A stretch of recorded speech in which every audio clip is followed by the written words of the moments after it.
your dreams, goals and desire, aspirations, it's good that you spend little more time on it and see, will this really mean something to you even after 25 years, 50 years? If you're in your deathbed, will it still mean something to you? You must look at it.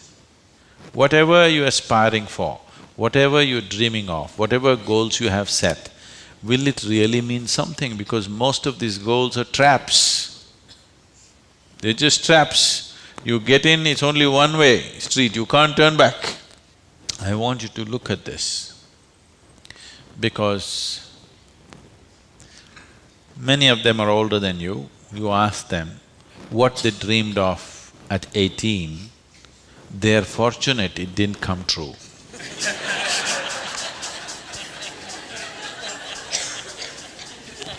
Yes or no? If everything that you desired and dreamed came true in your life, could you live with it? Fortunately, many of those things got filtered and never came true, isn't it? So, it will be very good if anybody of your age, if they want to decide and fix the goals of their life, it'll be very good if they take a break from all influence that's around them. Social influences, family influences, other influences, withdraw somewhere, that's why an ashram. Withdraw somewhere, sit down, meditate, bring yourself to a certain level of clarity and joy.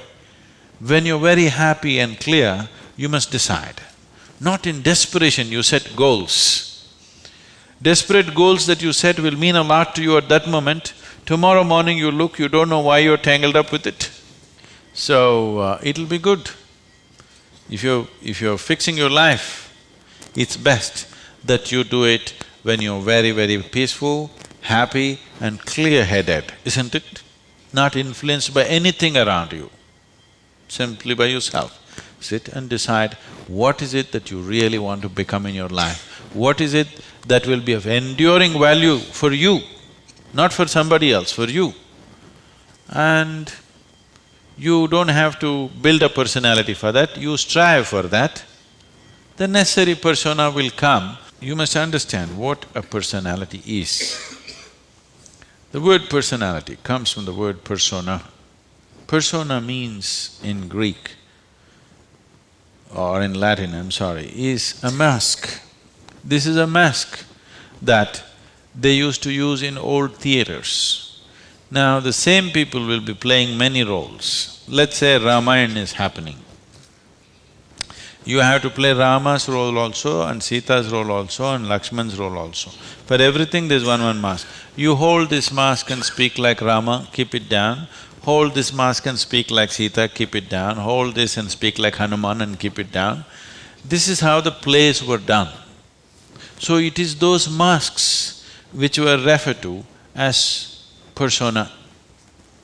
So personality means you held a mask and mask got stuck to your face, you couldn't pull it out. That means you have a personality. Personality is something that people are trying to develop because they have no sense of being. Instead of the real thing, you're trying to concretize the fake thing. If you are in touch with your being, why do you want a personality? It's not necessary. You can be a different kind of personality in different places. You are actually already. Or are you stuck with one personality? Some people are. People who are simplistic in their head have only one personality. Others have different personalities in different areas of life, isn't it? If you had seen me before like 1999, that is before the consecration of Dhyanalinga, I was a completely different kind of person, okay? To such an extent, everything about me was so different. Well before that things happened that was beyond me, but this was conscious. At that time I was single-minded towards a certain purpose, I was in a certain way. So after… I never thought I will live beyond that. but somehow things happened. Then I thought, okay, now that the work is over, let me change my personality completely. To fulfill that, I had acquired a certain kind of personality. And now that it's over, I thought, let me change it. And I told people around me, see, I'm going to change my personality. Don't be shocked, I'm still the same guy. They said, no problem, this. I said, just hang on, because things will change. Everything about me will change, the way I operate will change, the way I speak will change, the way I dress will change, the way I do, everything will change. They said, no problem, we know you, we love you with this. I said, that's okay, hang on tight, because when things change, people fall off. Lot of people fell off because they couldn't believe. Where is that person that they knew? That person just evaporated, you know This is a new person, they can't identify with this new person. I told them and changed. In spite of that, they fell off. So many of them. So many of them who were very dear to me and very close to me, they fell away because I changed so dramatically. And I told them I'm going to change because one phase of work is over, now it's time to change my personality. The way I look, the way I dress, the way I speak, the very way I am, everything about me. I even changed what food I like. I changed my personality, so I thought I'll change my food also. So personality is something that you have taken on, but you have become so unconscious about it that you think it's for real. You're asking how to develop, that means you're making it up, right? Another word for developing is making up, isn't it? You're making it up. Make it up whichever way is suitable for your kind of activity, but you must be able to keep it down. If it gets stuck to your face, then it becomes misery. Then all suffering will come to you. You can take on any kind of personality, but when you want to keep it down, you must be able to keep it down. There was a sage. He was so wise. People went to him and crowds gathered. Then the king went to him and the king saw such a wise man should be in his court. So he told the sage, you must come and become my chief minister, because a wise man like you shouldn't go away sitting under a tree. You must be useful for the people. The sage said, see, that's fine, but I have a condition. You must give me a room in your palace where I will spend every day 1 hour. You should never peep into that room, you should never ask me what it's about, you should never break into it, nothing. This room should be left unexplored by yourself, your servants, your secret agents and everybody. King thought, that's not a problem. What's the problem with me? You want your room, why do I want to look into your room? Take it.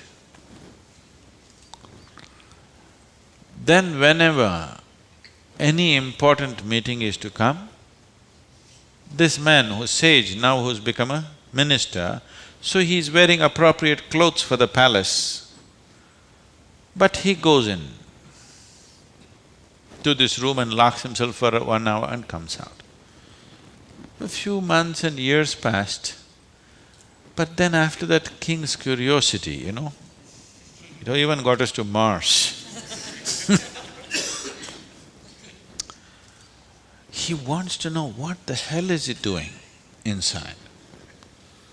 So rumor started all around, oh, he's doing something, he's got somebody inside, maybe he's an enemy agent, he suddenly landed here, what is he doing there, what is he doing there?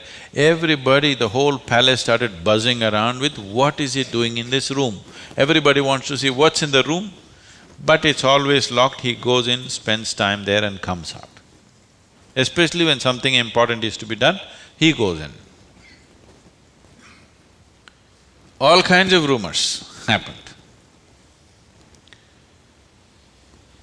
So, One day, king couldn't hold it. King asked this man, "I want to see what's in that room." He said, "Well, there's a promise you've given me. If you break the promise, I will leave." So he contained it. He doesn't want to lose the man.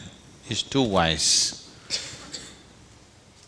And then his other courtiers started talking, "How can you allow this? We don't know what's happening inside. It could be dangerous, it could be this, it could be that." One day when he was not there, they broke open the door and went inside. They looked around, the room is empty, no furniture, no nothing, just empty room. They looked, nothing. Then what does he do here? Then in one corner they saw very, worn out clothing hanging there and a begging bowl. They went. They couldn't make out what this is. Then he came in. He said, "Well, you wanted to see, you have seen." The king asked, "What do you do here?" He said, "Whenever I want to make any important decision, I come here, wear my worn-out clothes and sit with a begging bowl, clearly, that I don't want to be caught up with all the things of the palace. I want my wisdom not to be lost in these clothes and in this jewelry and in this stuff. So I come here, wear those clothes, sit with my begging bowl, make the decisions and then come out. Now you've broken the promise," and he left. So, this is what meditation is for you. Every day when you sit, you strip yourself down. You don't have to do anything about it. If you sit there simply, see, anything that's made up needs constant support from you, isn't it? See, suppose you tell a lie. It needs constant support to keep it up, isn't it? But if something is true, you can even forget it, but it's still there, isn't it? You understand what I'm saying? If something is true, even if you forget it, it's still there, no problem. But if it's a lie, you have to keep it up. Your personality is a lie. Your being, your existence is the truth. You don't have to keep this up. This will be anywhere there. What you make up for the sake of the society, to function in the society, you need a certain kind of makeup. You must be able to keep it down. If you're going to bed fully made up, then something wrong with you.